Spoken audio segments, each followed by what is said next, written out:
नमस्कार, मैं हूं सकरवार सुमंत और आप देख रहे हैं बेखौफ आज तक।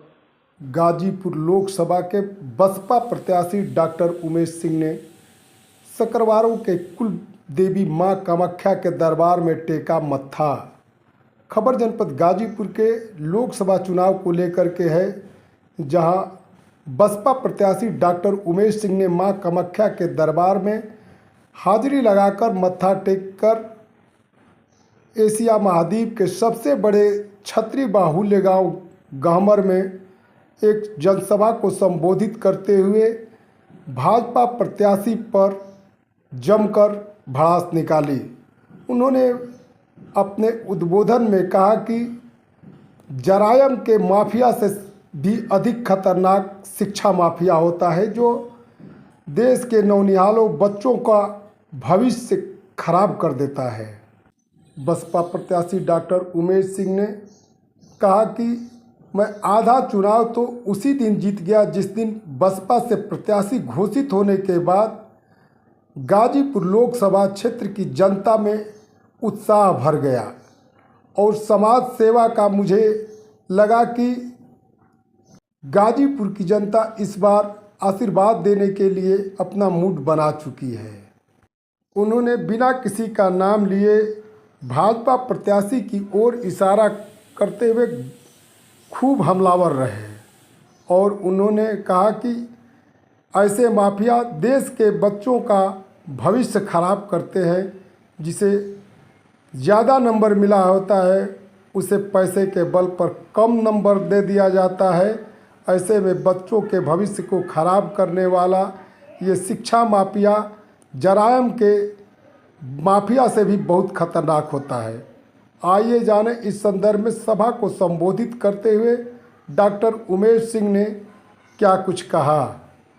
जिस तरह से जरायम की दुनिया का जो माफिया है उससे ज्यादा खतरनाक माफिया ये शिक्षा माफिया है। ये बच्चों का भविष्य बर्बाद कर रहा है, ये इस जिले के लोगों के जीवन बर्बाद कर रहा है और 200, 500, 800 रुपए के लिए नंबर कम और ज्यादा करा रहा है।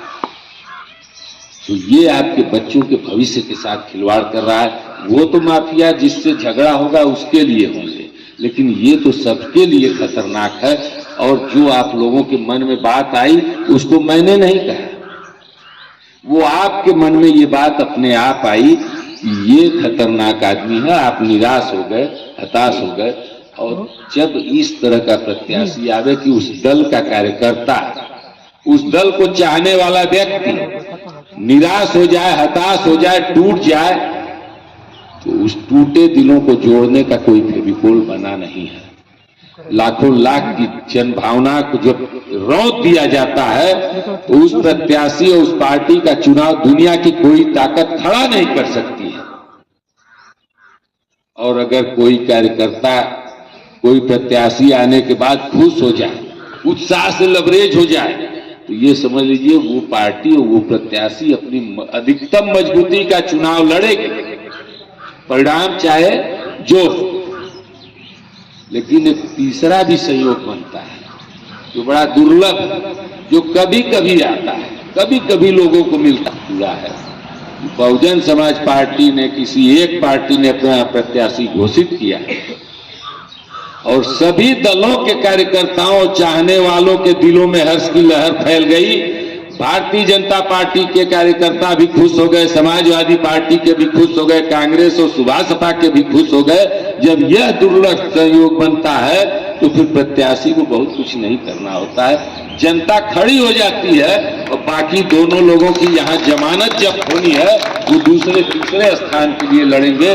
जनता उनको मुझ तक पहुंचने ही नहीं देगी, वहीं से अपने लड़के उनको विदा करेगी। गाजीपुर लोकसभा चुनाव से जुड़ी खबरों से बने रहने के लिए जुड़े रहें बेखौफ आज तक से। यदि चैनल को सब्सक्राइब नहीं किए हो तो सब्सक्राइब कर बेल आइकन